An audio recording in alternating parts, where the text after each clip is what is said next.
Ya, pertanyaan yang terus-menerus dilontarkan, kapan gencatan senjata ini akan terwujud di Gaza Palestina? Apakah yang dilakukan Israel terus menggempur Gaza Palestina di tengah perundingan yang tengah berlangsung ini sebagai strategi untuk menekan Hamas? Kita akan bahas pemirsa malam hari ini bersama dengan sejumlah narasumber yang sudah hadir di studio TV One. Ini sudah ada Mas Sofwan Albana, pengamat hubungan internasional Universitas Indonesia. Selamat malam Mas Sofwan. Selamat malam. Oke, sambil menunggu juga kehadiran narasumber kita berikutnya, ini ada Mas Faisal Assegaf. Mungkin kita awali terlebih dahulu dengan Mas Sofwan ya. Mas Sofwan, ini kalau kita lihat Amerika Serikat pede ya, mengatakan optimis bahwa Hamas ini akan setuju dengan gencatan senjata ataupun kesepakatan damai. Padahal sampai saat ini juga belum ada keputusan gitu. Tapi melihat optimisme Amerika Serikat sebetulnya apa sih yang terjadi? Iya. Pertama penting untuk mengingat bahwa aksi militer yang dilakukan oleh Israel ini adalah sesuatu yang memang hanya bisa dilakukan dan dimungkinkan ketika dia mendapatkan dukungan dari Amerika Serikat. Sehingga ketika Donald Trump ini memang memiliki intensi untuk menghadirkan ceasefire atau gencatan senjata, sebenarnya dia memang memiliki daya tawar, terutama kepada Israel sebenarnya justru. Karena sebenarnya ada 3 faktor yang membuat gencatan senjata ini sekarang menjadi lebih mungkin daripada pada awal tahun kemarin. Faktor pertama adalah war fatigue. Jadi masyarakat Israel itu secara umum saya kira melihat bahwa perang yang dilakukan di Gaza atau genosida kalau kita melihat dari sisi hukum internasional itu tidak jelas ujungnya. Bahkan kemarin kita misalnya mendengar kabar mengenai seorang tentara yang kemudian membakar diri karena trauma perangnya. Kita masih melihat bahwa ujung perangnya ini belum kelihatan. Sampai sekarang masih ada perang. Jadi ada war fatigue dari masyarakat Israel. Kemudian yang kedua, Netanyahu itu baru saja mendapatkan leverage di atas pesaing politik domestiknya dan termasuk juga pada peserta koalisi domestik yang selama ini menjadi hambatan bagi dia untuk keluar dari Gaza gitu. Jadi misalnya kalau kita ingat kemarin waktu dia gencatan senjata yang pertama itu ada satu menterinya yang mengundurkan diri kan, Itamar Ben-Gvir. Itamar Ben-Gvir mundur karena kecewa dengan keputusan Netanyahu untuk menyepakati gencatan senjata yang kita ingat waktu itu juga dipaksa oleh Donald Trump. Kita ingat bagaimana Donald Trump kemudian mengirim Witkoff kemudian mau bicara sama Netanyahu mau menghindar tapi Witkoff maksa untuk ketemu, akhirnya kemudian terjadilah gencatan senjata itu. Tapi Itamar Ben-Gvir mundur. Yang itu membuat koalisinya menjadi lebih rentan, lebih lemah lagi. Sehingga insentif bagi Netanyahu adalah menyabotase proses gencatan senjata itu. Nah tapi Netanyahu sekarang ini sudah agak lebih lega di dalam politik domestiknya. Kenapa? Karena dia baru saja bisa mengklaim kemenangan historis dengan memaksa Amerika Serikat untuk ikut menyerang Iran kan, dengan mengebom situs nuklir Iran yang 3 itu kan. Natanz, Isfahan, dan satu lagi yang paling besar ya.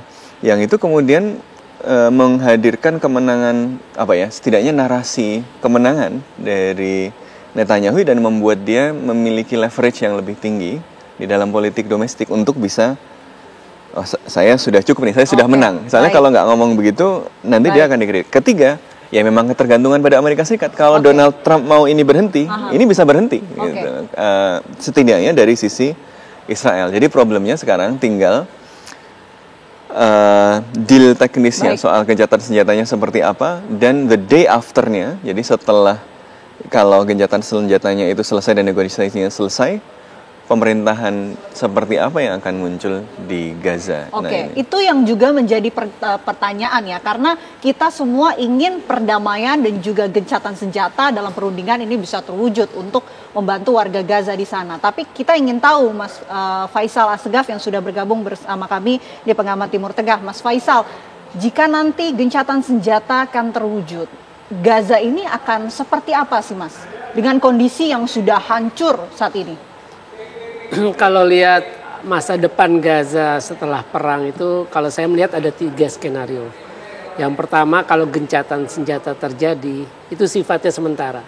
Karena kita lihat perang 2008, Desember 2008 sampai Januari 2009, kemudian pecah perang 3 tahun lagi 2012. 2012 ke 2014 artinya gencatan senjata cuma 2 tahun. 2014 ke 2021 7 tahun. Nah 2021 sampai 7 Oktober 2023 itu juga 2 tahun. Artinya gencatan senjata itu sifatnya sementara karena pada hakikatnya kan Hamas pasti sebagai bangsa Palestina sebagai bangsa yang dijajah punya hak untuk melawan. Sama sebagai penjajah Israel juga akan melihat Hamas sebagai serangan 7 Oktober kemarin itu mengubah persepsi baik Hamas maupun Israel. Hamas melihat bahwa Israel tidak sekuat seperti digembar-gemborkan.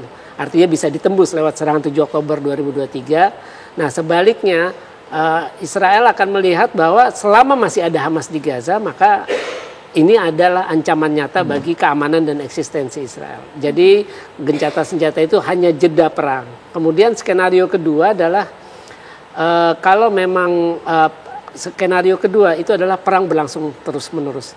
Kenapa perang bisa berlangsung terus-menerus? Pertama yaitu tadi karena persepsinya sudah berubah. Dengan Hamas bisa bertahan melakukan perang sampai sekarang setahun, 3 bulan lagi 2 tahun, itu kan mengekspos, membuka kedok bahwa ada standar ganda nih yang dilakukan Amerika dengan sekutunya terhadap kemanusiaan. Standar ganda terhadap penerapan hukum internasional dan piagam PBB. Ketika mereka warga Israel yang tewas sekitar 1.200 itu atau 250 lebih yang menjadi tawanan itu adalah mereka berhak membela diri dengan itu. Bagaimana dengan puluhan ribu warga Palestina yang sekarang jadi korban? 57.000 lebih sudah menjadi korban. Nah, itu kan seperti itu. Nah, yang kedua ini kan dengan perang yang terus berlangsung lama, terus juga diakui terjadi genosida, terus juga ICC sudah mengeluarkan surat perintah penangkapan kepada 3 pemimpin Hamas, tapi 3-tiganya sudah tewas, Yahya Sinwar, Muhammad Daif, dan Ismail Haniyah. Tinggal 2 yang masih hidup, yakni Perdana Menteri Ismail Haniyah sama mantan Menteri Pertahanan Yoav Gallant. Itu kan makin merusak pamor Israel. Kita tahu Israel terpojok dalam diplomasi internasional. Orang-orang Israel juga mulai dibenci. Terakhir di Malaga pemilik restoran mengusir. Terus juga Yayasan Hind Rajab dibentuk pada Januari kalau nggak salah tahun lalu. Itu juga sudah mulai mengejar para tentara Israel yang pernah bertugas atau perwira yang pernah bertugas. Artinya semakin lama perang, Israel akan terpojok di pamornya. Kemudian juga mereka punya tekanan domestik baik militer, terus juga ekonomi, termasuk juga politik. Walaupun tadi disebutkan memang sekarang Netanyahu cukup kuat dengan dukungan dari Itamar Ben-Gvir, tapi mereka itu kan ada tekanan bahwa ini ada sandera yang harus dibebaskan. Selain juga mereka mengalami defisit, terus secara militer saya pernah menulis, jadi semakin terbuka bahwa pemerintahan Netanyahu juga berbohong kepada rakyatnya. Ketika mereka bilang yang tewas hanya sekitar 800-an kalau tidak salah, padahal pernah ada data bahwa Desember atau Januari itu minimum 5.000 tentara Israel tewas. Terus kemudian menurut asuransi nasional Israel 72.000 yang luka, termasuk 12.000 cacat tetap. Nah skenario ketiga itu ya ini yang tidak mungkin secara teori yang didukung oleh Donald Trump bahwa Gaza harus dikosongkan.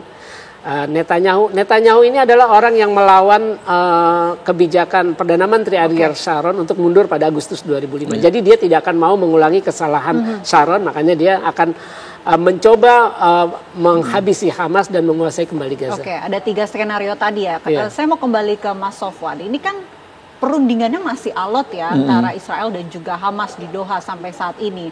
Tapi Israel masih terus menggempur Gaza Palestina walaupun di tengah perundingan. Nah, ini juga jadi pertanyaan, apakah memang Israel ini punya komitmen untuk berunding, gencatan senjata ataupun perdamaian atau tidak, atau justru ini salah satu strategi untuk menekan Hamas dalam meja perundingan? Justru biasanya kalau menjelang akhir proses perundingan itu semakin keras dan semakin brutal karena orang kan butuh meningkatkan leverage di meja perundingan. Jadi perang itu selalu merupakan extensions dari politik, negosiasi juga extensions dari politik. Jadi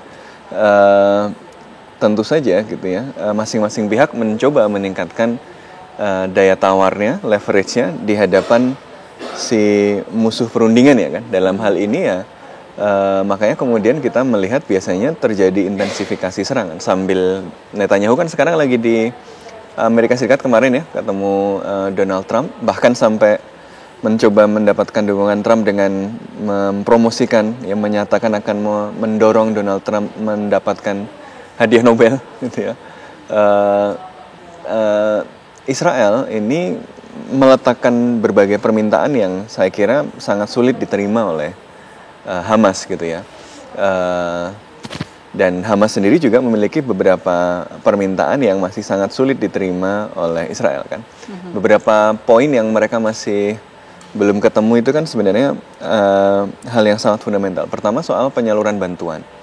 Israel ingin bahwa selama gencatan senjata yang beroperasi masih GHF, Gaza Humanitarian Foundation, yang sejak beroperasi itu setiap hari ratusan orang luka-luka atau bahkan sampai meninggal gitu di sekitar area operasinya. Dan bahkan kemarin ada laporan dari Associated Press yang mendapatkan bocoran orang dalam dari pengelola GHF ya memang mereka nembakin orang gitu loh, menembakkan orang yang nyari bantuan gitu ya, sehingga tapi Israel mau itu tetap stay, sementara Hamas mau yang kemudian dalam masa gencatan senjata yang mengelola bantuan itu nanti badan-badan PBB dan masyarakat internasional yang lebih netral. Kemudian yang kedua, Hamas menghendaki Israel mundur dari wilayah-wilayah yang kemudian diambil lagi oleh Israel setelah gencatan senjata yang pertama dilanggar.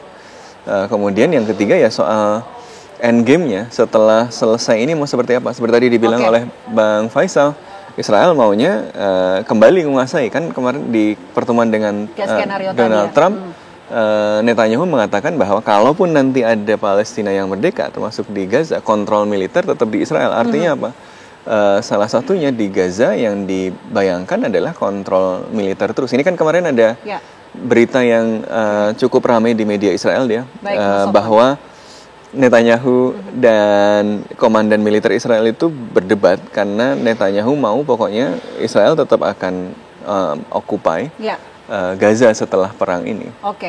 Menarik yang apa dikatakan oleh Mas Sofwan dan juga Mas Faisal yang menyebut gencatan senjata ini ternyata jatuhnya adalah jeda perang begitu. Tapi apa sih yang membuat perundingan antara Israel dan juga Hamas ini belum juga menemukan titik terang ataupun belum juga ada hasilnya? Kita akan kupas tuntas usai jeda. Apa kabar Indonesia Malam akan kembali untuk Anda sesaat lagi pemirsa.